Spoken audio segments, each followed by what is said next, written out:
ऐसा एहसास क्यों रखें? इसलिए मैं आज खुश हूँ कि ये 7 सालों के बाद फिर संडे को आता है। आज संडे को ये जश्न आज़ादी आया है ताकि अपने अंदर से ना हम इस एहसास को निकालें कि मैं पाकिस्तानी नहीं हूँ, बल्कि ये एहसास पैदा करें मैं पाकिस्तानी हूँ, लेकिन मैं पाकिस्तानी मसीही हूँ, लेकिन पाकिस्तानी हूँ।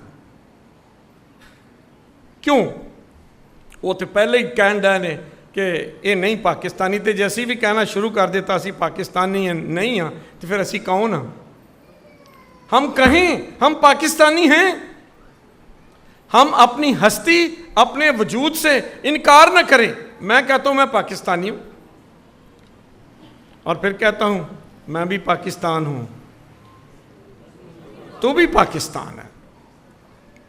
और मैं उतना ही पाकिस्तानी हूं जितना कोई मुसलमान भाई है या हिंदू भाई है, उतना ही हूं। और आप भी उतने ही पाकिस्तानी हैं जैसे दूसरी कौमें यहां बसने वाली पाकिस्तानी हैं। जब मैं ये मान लूंगा अपने अंदर, तो फिर क्या होगा? मेरी सबसे पहले इस धरती के साथ वफादारी होगी, वफादारी कि मैं इसके साथ वफादार हूं। और मैं खुदा का शुक्र अदा करता हूं कि आज तक मसीहों ने अपनी वफादारी इस धरती के साथ साबित की है, बातों से नहीं, अपने कामों से, अपनी खिदमत से। चाहे वो सेहत में है, चाहे वो तालीम में है, चाहे वो फौज में है, चौधरी सेसल, ठीक है, एयरफोर्स में थे, ये सारे वो हीरो हैं। ये कौम मसीही फख्र करें आप, क्योंकि आप इस मुल्क को बनाने वाले और तामीर करने वाले हैं। और ऊपर से एक तो इस धरती से वफादार हैं, दूसरे मसीह के शागिर्द हैं। और मसीह का शागिर्द होना, जिंदगी देने वाले हो सकते हैं, जिंदगी लेने वाले नहीं हो सकते हैं। जो जिंदगी लेने वाला वो मसीह का शागिर्द नहीं हो सकता है।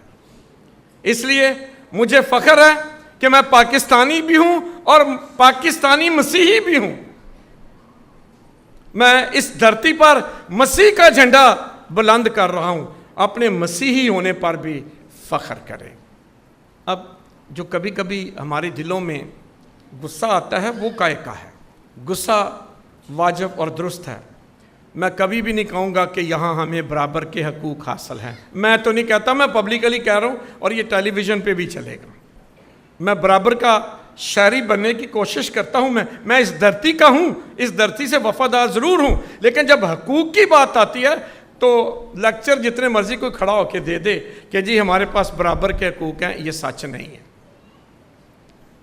जहाँ भी मुमकिन होता है हमें तासब का शिकार होना पड़ता है। तासब है, तफरीक है, चाहे वो नौकरियों में हो, चाहे वो दफ्तरों में हो, चाहे बस्तियों में हो, कहीं ना कहीं हम सब इस तफरीक का, इस तासब का तजर्बा ज़रूर करते हैं। मैं भी करता हूँ, आप भी करते हैं, चाहे बच्चे स्कूल में करते हैं, बच्चे स्कूल में इस तासब का तजर्बा करते हैं। मैंने शायद पहले भी इसका जिक्र किया हो। हमारे कॉलेज का एक बहुत इंटेलिजेंट लड़का कॉलेज में पढ़ता है, वो मैं नाम नहीं लूँगा कॉलेज का। वो कॉलेज में गया और वो बहुत इंटेलिजेंट था। टीचर ने उसको क्या किया, उठाकर सामने वाली सीट पे ले आया। अब उसके साथ क्लास में कोई बैठने के लिए तैयार नहीं था। ये तासब नहीं है तो और क्या है? और किस लिए तासब था? क्रिश्चियन है, मसीही है, और ऊपर से वो इंटेलिजेंट था और है। तो मैंने उससे पूछा फिर आपने क्या किया? कहता है जी मैं नहीं परवाह करता। मैं क्या, ये पहली सीट पे मैं बैठा हुआ, मैंने लड़कियां ने कहा तू पिछली सीट पे चला जा। मैं क्या ना, मैं ऐसे ही सीट पे बहना है तो इत्थे ही कायम रहना है। लेकिन मैं पाकिस्तानी हूँ, मैं मसीही हूँ और मैं स्टूडेंट हूँ, मैं अपनी जगह कायम रखूँगा। ऐसे नौजवानों पर आज भी हमें फ़ख्र है। और मैं अपने नौजवानों को मैसेज देता हूँ, आज जहाँ भी मौका मिले अपने हकूक़ की बात करें। इस मुल्क में, इस धरती पर मसीहों को पता है कैसे रहना है। यीशु मसीह ने एक बड़ी अच्छी थ्योरी दी है, कबूतरों की मानंद भोले भाले और सांपों की मानिद होशियार। जहां अपना भोलापन दिखाना ना, भोलापन दिखा दो, भोले बन जाओ। पर जहां चालाक होना है ना, अक्लमंद होना है, वहां अक्लमंद भी होना चाहिए। इसलिए यसु ने कहा, एवं बुद्धू भी बनन दी थ्योरी यसु ने नहीं दी। यसु ने कहा कबूतर की मानिद भोले बाले और सांप की मानिद होशियार है। सो इस धरती पर हम मसीहों को नंबर 1 फख्र के साथ जीना है, दूसरा जरा ना अक्लमंदी के साथ। हमने किसी झगड़े को इनवाइट भी नहीं करना, आ बैल मुझे मारे दी भी लोड़ नहीं हैगी, हिकमत और दनाई के साथ। तीसरा, मैं समझता हूं जितने लोग आज पाकिस्तान में